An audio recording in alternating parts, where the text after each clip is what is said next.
ako dito sa pinsan ko eh. Dumayo dito kasi nga eh. Etong bearing niya umuugat. May tama na nga yung mags. Ito, nakita kong problema. Itong bearing niya. Maganda lang na TikTok talaga. Ito yung bearing niya. Eh, nilagay. Ang laki. Ilagay mo doon.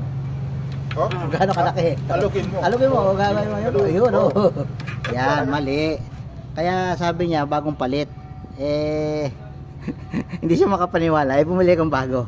Ito yung pang-adventure. Oh. Oh. Ang sikip, oh. Oh, hindi makapasok. Oh, hindi makapasok, Kaya di ba? mahirap magpagawa sa iba. Oh. Oh, yan. Mali yan, mali. Anak ng teteng yan. Kaya pala may mga washer. No. Eh, sino nga ang kun nga dyan? Oh. Kahit nga, Oh, ang laki, oh, di ba? Oh, ang laki. Aalog na. Aluga yan. Nakalong po dyan. Mali talaga. Kaya pala may, ano, Kaya may washer. Kaya sabi ko wala yan. Tignan mo yung mags nito. Buksan, taligod mo, Alfred. Ayan, oh. May kayod, oh. Ayun, oh. Kumayod na, oh. oo nga no. Kumayod dyan, oh. Tingnan niya, kumakayod.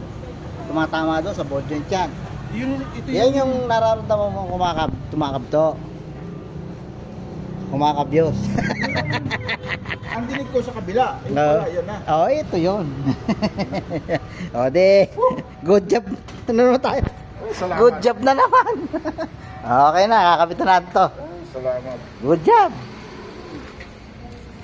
Ayan. Ayan, yung mga gumagawa, tingnan nyo maigi yung mga pyesa. Huwag lang kabit ng kabit. Kabit lang ng kabit eh. Mali na, kinakabit pa. Abay, tayo ko pa yung nagkabit niya. Abay, oo, nakita mo naman, napakalaki ng... Kaya yung pati oil seal niya, yung dating oil seal niya, ayan, napunit na. Ayan, nasira. Kasi nga, gumigewang sa loob. Okay na. Yun ang...